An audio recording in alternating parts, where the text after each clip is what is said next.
This is DRC. Resaka mahakasika ny RDC ao am resaka mahakasika ny Kabila. I see him. He has already left. Hitako izy efa niala tamin'ilay toerana amina firenena hafa izy amin'izao fotoana izao fa zareo manana plana hamono azy mitady ny lohany tapaka ary izay ny vaovao nitranga tamin'ny voalohan'ny volana oktobra 2024 hoe ny fitsarana tao Congo zany a namelaka azy a higadra mandrapahafaty. Hitako izay ozy izy izy mpaminany mahita firenena Zimbabwe, Zambia, Malawi toerana maromaro hitako firenena zay manana letra anankitelo zany hoe RDC zany hitako izy misy olona enjehiny zay tianjareo vonoina. That I'm seeing his route from the area. Hitako tsara mihitsy ny lalana misy azy ary mandeha izy mihetsika izy dia mandeha any amin'ny toerana tahaka ny Afrika Atsimo dia mieritreritra izy en sécurité izy nefa misy olona manaraka anazy any Afrika Atsimo. Zavatra mila ataony fotsiny mijery an'izay toerana anankiray izay ozy izy dia any izy no afaka en sécurité kokoa. Hitako zany zavatra no mitotolo fanahy amin'izay miresaka amin'izao tsika amin'ny teny izao izy dia mitady an'zareo izy io moa dia zanakana mpitondra firenena tamina firenena anankiray tian'zareo tapahana lohany zany hoe tia novonoina ampatsahivina fa aminanina tamin'ny eritaona tamin'ny volana Jolay izy ary raha iza ozy izy ny olona mahafantatra anazy manokatra varavarana ho anazy asy avy mitady anazy izy ao anatin'ny 10 andro dia teneniko anazy tsara hoe aiza ny toerana tokony alehany. Mieritreritra izy hoe en sécurité dia tsy en sécurité tahaka ny eritreretiny izy satria hitako misy olona anankiray miaraka aminazy mamadika zany miresaka amin'ilay olona zay te hamono anazy. Zavatra amin'izao za miteny izao mahita anazy fa tsy hoe fa aminaniny efa nitenen'ny tompo anahy teo aloha teo RDC ndresahako eto 10 andro no meko anao fantatrao le olona fantatrao zay olona zay asy miresaka aminahy izy fantatrao tsara mihitsy ny zavatra teneniko anao amin'izao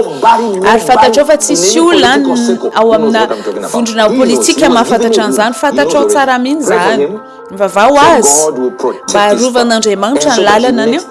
ary mba ahafahany maka safidy mendrika na hoe maka ny bonne décision satria en danger tanteraka ny fiainany. Hitako efa mialo amin'ilay toerana izy amina firenena hafa izy mitady izy tsy hoe akory hoe ho anampy anazy amin'ny zavatra hafa fa hoe mampaminany ahy fotsiny tsy hoe mitady asa akoatra n'ity zavatra henoko ty fa hoe miresaka mahakasika ny Kabila ozy izy naveriny any hoe manana planiny izy hamono anazy. Hitako izy miova amin'ny toerana anankiray amin'ny firenena hafa izy ary vaovao nivoaka tamin'ny volana oktobra teo hoe ny fitsarana tao Congo zany nametraka ny Kabila, Joseph Kabila higadra mandrapahafatiny zany izy. Kabila's arrest is unlikely for now as his whereabouts are unknown. Folo andro tao aorianan'ilay faminaniana nataony mpaminany tamin'ny eritaona zany dia toerana na ny trano nisy an'ny filoham-pirenena teo aloha Joseph Kabila dia niataken'izy ireo napretan'zareo afo ary ny trano izy so ihany izy fa tao ny vadiny en sécurité tsara mihitsy ny eto moa vadiny eto miresaka hoe tonga taty ozy izy ilay olona mikasany hamono an'zareo firy nisan'zareo tsy fantatro loatra hoe firy fa betsaka zareo mbola hita ao anatin'ny caméra zany ny sarin'izy ireo zay mikasany andeha hamono an'zareo tao amin'io zany fa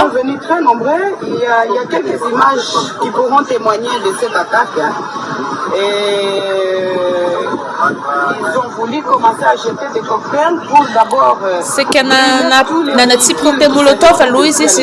ireo mba andrafana ny fiara zay ivelany eo zany dia nanafikasana ihany koa izy amorce any vavahady mba ahafahany miditra atao anatin'ny ilay toerana misy an'izy ireo.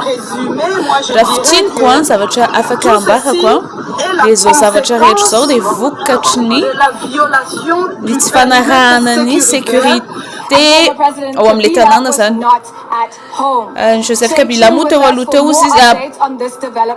tsy tao an-trano zany izy tamin'io fotoana io araka naminany lelan'Andriamanitra napareziny farany amin'ny masina Hubert Angel milaza ny vaovao mialohan'ny gazety Rabetso.